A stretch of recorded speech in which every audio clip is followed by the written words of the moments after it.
Bonjour et bienvenue dans la ludothèque de la médiathèque Tommy Ungerer. Aujourd'hui, je suis de retour pour vous présenter le jeu du mois. Mais d'abord, j'aimerais vous parler d'un événement qui aura lieu le 28 et 29 mai.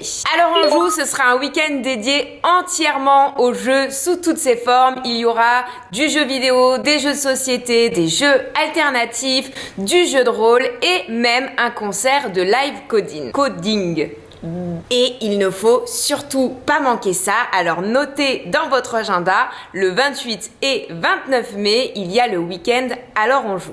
Revenons aux choses sérieuses avec le jeu du mois qui est Fabulia. Et Fabulia, c'est un jeu qui se joue à partir de 5 ans de 2 à 6 joueurs pour des parties qui vont durer une vingtaine de minutes. Fabulia, c'est un jeu parfait pour faire travailler l'imagination des enfants. On va y jouer avec un plateau qui ressemble à un livre et tout au long de la partie, en fait, on va compléter le livre avec des morceaux d'histoire et en choisissant les personnages les plus adaptés. On peut jouer à ce jeu dans un mode coopératif ou dans un mode compétitif, tout dépend de l'âge des enfants. On peut donc adapter un petit peu la difficulté et la frustration qui peut en découler. Vous allez voir que c'est un jeu qui fait un petit peu penser à Dixit. Donc si on joue ce jeu en mode compétitif, chaque joueur va avoir dans sa main 5 cartes qui représentent 5 animaux différents.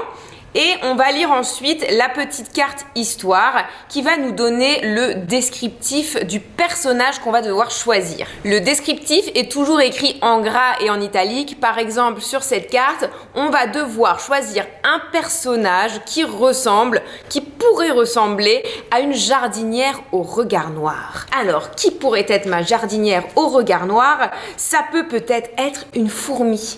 Ça peut être un rhinocéros. Donc on va choisir notre personnage, on va le poser face cachée devant nous.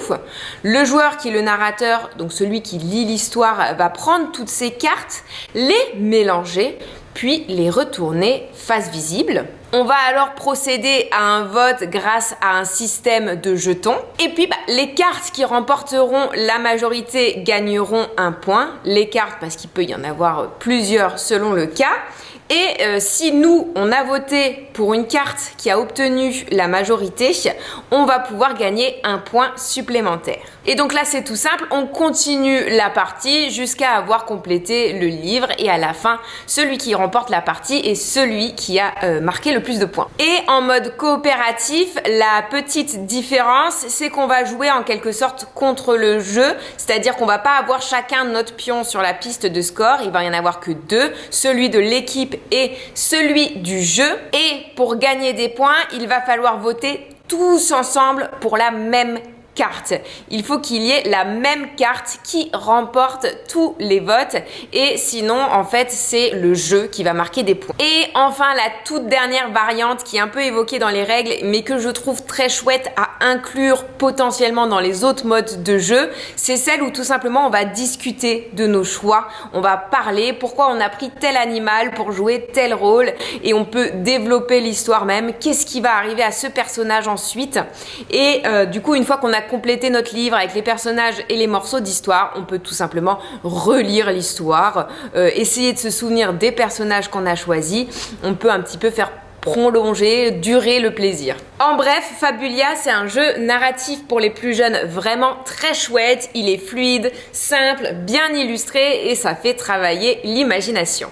Si vous avez envie de l'essayer, vous pouvez venir à la médiathèque pour l'emprunter ou vous pouvez venir lors du week-end Alors on joue le samedi matin et réservé aux jeux pour les plus jeunes. Et moi je vous dis à bientôt pour une prochaine vidéo.